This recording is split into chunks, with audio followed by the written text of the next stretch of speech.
अस्सलामुअलैकुम, welcome to law information. आज की हमारी वीडियो का टॉपिक टैक्स रिफ़ंड के बारे में है, जिसमें हम सीखेंगे कि अगर आपने एफबीआर को ज़्यादा टैक्स अदा कर दिया है तो ये रिफ़ंड कैसे करवाया जा सकता है। टैक्स रिफ़ंड कब और कौन लोग करवा सकते हैं, टैक्स रिफ़ंड करवाने का तरीकाकार क्या होता है और कौन से डॉक्यूमेंट साथ अटैच करने पड़ते हैं, टैक्स रिफ़ंड की एप्लीकेशन कैसे सबमिट की जाती है, ये सब कुछ आज की इस वीडियो में हम डिस्कस करेंगे। तो आइए व्यूअर्स अपने टॉपिक की तरफ चलते हैं।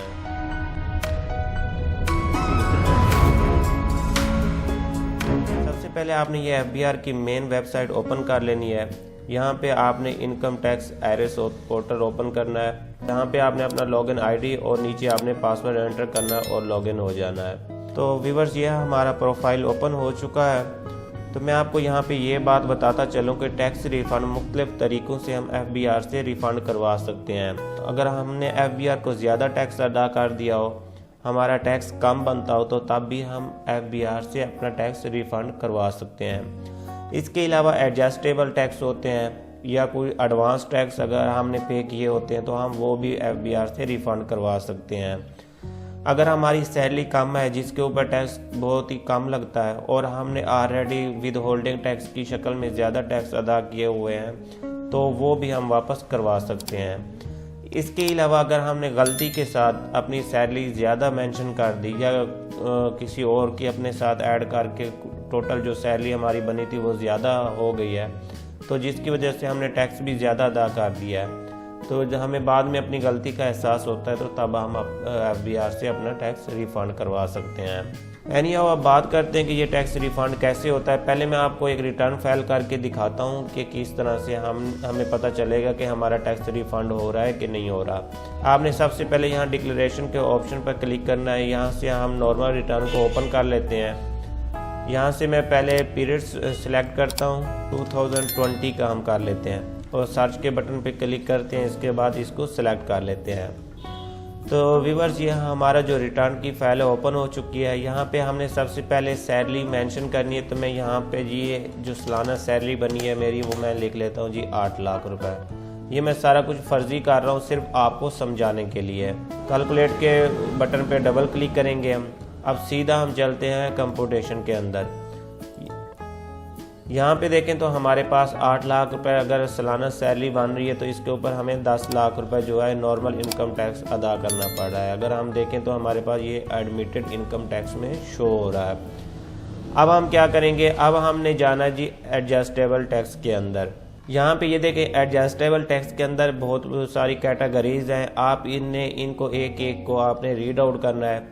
अगर आपने इनमें से किसी एक के अंदर भी टैक्स पे किया हुआ है तो आपने उसको सिलेक्ट कर लेना है। ये सारी चीज़ें मैंने टैक्स रिटर्न वाली वीडियो के अंदर बताई हुई है, तो आपको ये ऊपर शो हो रही होगी, तो आपने वो वीडियो वॉच करनी है। यहाँ पे मैं सबसे पहले कैश विड्रॉवल बैंक से जो हमने कैश लिया है इसको हम सिलेक्ट करते हैं कि हमने इसके ऊपर विद होल्डिंग टैक्स कितना पे किया है। सबसे पहले आपने यहाँ पे अपना अकाउंट नंबर देना होता है, बैंक अकाउंट नंबर। मैं फर्जी इसको दे रहा हूँ, आपने बिल्कुल ठीक देने हैं। फिर यहाँ पे मैं XYZ कर देता हूँ इसको और ओके कर देता हूँ मैं।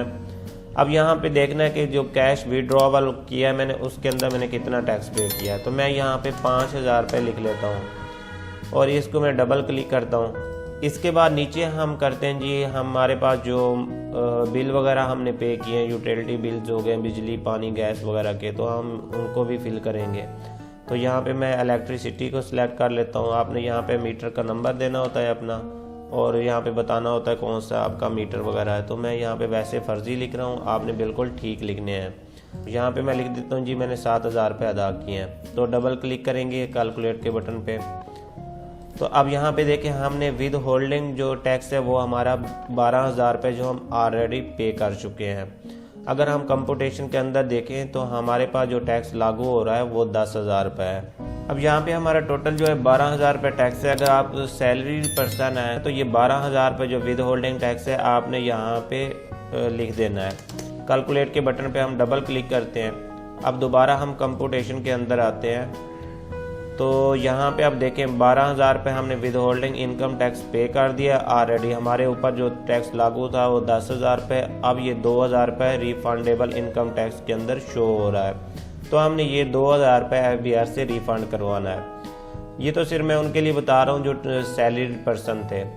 अगर आप किसी और कैटेगरीज के अंदर है तो आपने ये सारे फिल करने हैं, तो आपका ऑटोमेटिकली अगर रिफंडेबल टैक्स होगा तो वो शो हो जाएगा।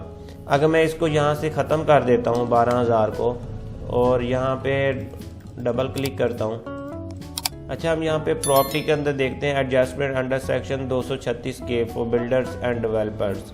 ये आप प्रॉपर्टी का जब लेन देन करते हैं तो हमारे पास विद होल्डिंग टैक्स हम ऑलरेडी पे करते हैं। तो मैं यहाँ पे 40,000 लिखता हूँ, तो यहाँ पे मैं डबल क्लिक करता हूँ कैलकुलेट के ऊपर। तो यहाँ पे देखें हमारे पास 40,000 रुपये जो हमने ऑलरेडी पे कर दिया FBR को। अब हम कंप्यूटेशन के अंदर देखते हैं तो यहाँ पे देखें हमारे पास 30,000 रुपये जो है वो रिफंडेबल टैक्स आ रहा है। आपने प्रॉपर वर्किंग करनी है, इसके ऊपर आपने अपनी सैलरी डिक्लेयर करनी है, फिर उसके अंदर आपने यहाँ पे वेल्थ स्टेटमेंट के अंदर पर्सनल एक्सपेंसेस, पर्सनल एसेट और ये सारा कुछ करने के बाद आपने चेक करना है।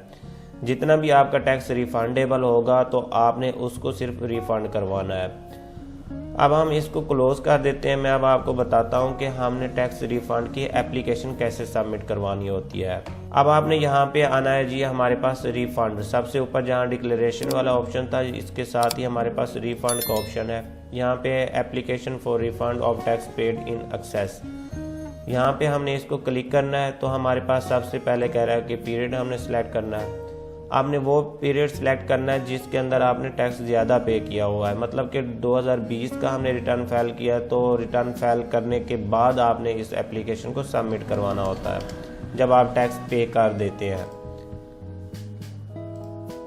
हमने इसको सिलेक्ट कर लिया है, तो यहाँ पे एप्लीकेशन ऑलरेडी एक बनी हुई है। अगर आप चाहें तो यहाँ पे ऑटोमेटिकली अपनी अमाउंट वही लिख लेते हैं। हमारे पास जो अमाउंट थी रिफंडेबल वो 30,000 थी, तो हम इसको इसी तरह से लिख सकते हैं। लेकिन अगर आप इसको बेहतर करना चाहते हैं तो एक एप्लीकेशन का मोड भी दे सकते हैं। यहाँ पे ऊपर रिस्पेक्टेड सर लिख दे दें, नीचे आपने बेस्ट रिगार्ड और नीचे यहाँ पे आपने अपना नाम वगैरह लिख देना है। अब सबसे इम्पोर्टेंट बात जो ये है कि आपने यहाँ पे अटैचमेंट के बटन पे क्लिक करना है और यहाँ पे आपने एविडेंस प्रूफ देने होते हैं। आपने 7 डॉक्यूमेंट्स अटैच करने हैं। यहाँ साथ ही ये प्लस का बटन आपको नज़र आ रहा है, इसके ऊपर क्लिक करेंगे तो आप यहाँ पे अपना एविडेंस अटैच करें। तो यहाँ पे आपने फाइल का नाम लिख देना है और इसके साथ अटैच करनी है फाइलें। अब कौन सी फाइलें आपने अटैच करनी होती है जिसकी बेस पे आप ये टैक्स रिफंड करवा रहे होते हैं।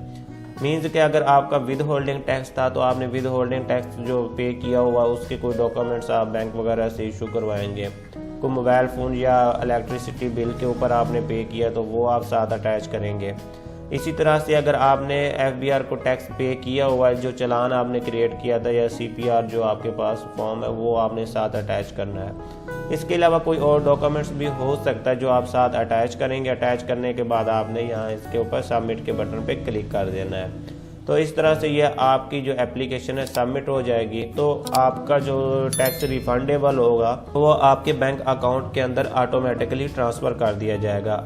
इसके लिए ज़रूरी है कि आपने अपना जो बैंक अकाउंट है वो इसके साथ लिंक कर देना है अपने FBR प्रोफाइल के अंदर। यहाँ पे माई प्रोफाइल के अंदर जाएंगे तो आपने अपना यहाँ से बैंक अकाउंट ऐड करना है। बैंक अकाउंट का ऑप्शन होता है तो आपने यहाँ पे ऐड कर लेना है। तो इसकी वीडियो भी इंशाल्लाह मैं बहुत जल्द बना दूँगा।